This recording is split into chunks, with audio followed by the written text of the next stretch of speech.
এক গ্রামে এক যুবক ও তার সুন্দরী স্ত্রী বাস করত। একদিন গ্রামের মোড়লের কুদৃষ্টি পড়ল ওই মেয়েটির উপর। মোড়ল ফন্দি আঁটলেন কিভাবে যুবককে কিছুদিনের জন্য অন্যত্র সরিয়ে ফেলে তার স্ত্রীকে নিজের করে নেওয়া যায়।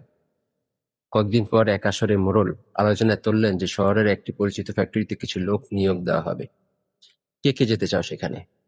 এরপর তিনি নিজেই 4 জন লোককে সিলেক্ট করলেন এবং ওই 4 জনের মধ্যে ওই যুবকটি ছিল।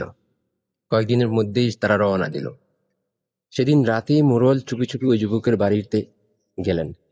অন্ধকারের ভিতরে বাঁশের সাথে তিনি ধাক্কা খেলেন এবং শব্দ হলেন। সাথে সাথে ওই যুবকের স্ত্রীর ঘুম ভেঙে গেল। ভয় পেয়ে সে জিজ্ঞাসা করলো, কে এখানে? মোড়ল নিজের পরিচয় দিলেন।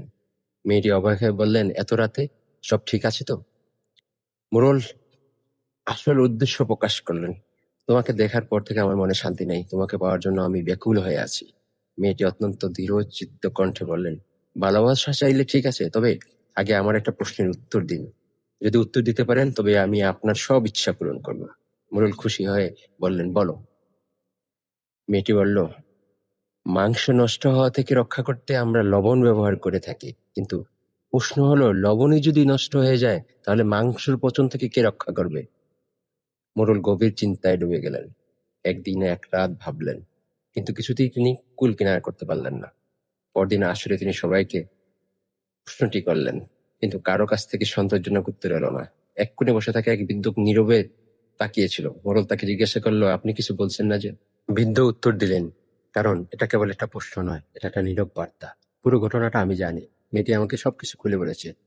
সে চাইলে আপনাকে অপমান করতে পারত, কিন্তু তা না করে আপনার বিবেককে জাগিয়ে দিল।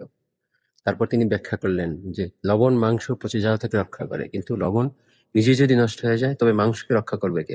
অর্থাৎ সাধারণ মানুষ ভুল করলে নেতা তাদের সঠিক পথ দেখান, কিন্তু নেতা যদি নিজেই বিপদগামী হয় তখন জনগণকে কে রক্ষা করবে? মোড়ল লজ্জায় মাথা নিচু করলেন। পিতামাতা যদি বিপদে যায় কে সন্তানকে পথ দেখাবে? যদি শিক্ষক পথ হারান তাহলে কে জ্ঞানের আলো ছড়াবে? আমাদের সমাজে অহরহ এইসব ঘটনা ঘটছে। গল্পটা কেমন হলো আর কি শিক্ষা নিলেন?